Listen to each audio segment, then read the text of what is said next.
आहेत। दरम्यान आतापर्यंत हा सगळा घटनाक्रम नेमका कसा राहिलाय आपण जाणून घेऊया।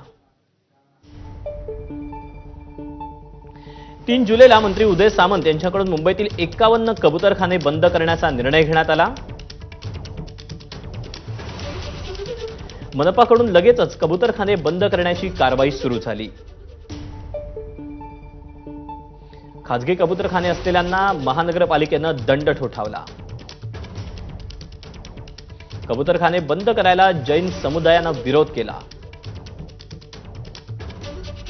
2 जुलैला दादरच्या कबूतरखान्यावर महानगरपालिकेकडून ताडपत्री लावण्यात आली।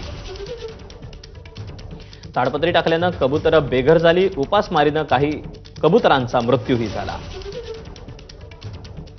जैन समुदायातल्या लोकांकडून कबुतरांना दाणे देण्यात आले, अर्थात खाद्य टाकण्यात आलं आणि कबुतरांना खाद्य टाकणाऱ्यांविरुद्ध एफआयआर दाखल करा असे 31 जुलैला मुंबई उच्च न्यायालयानं आदेश दिले। 5 ऑगस्टला मुख्यमंत्र्यांनी याबाबत बैठक घेतली आणि कबूतरखाने अचानक बंद करणं अयोग्य असल्याचं मत मांडलं।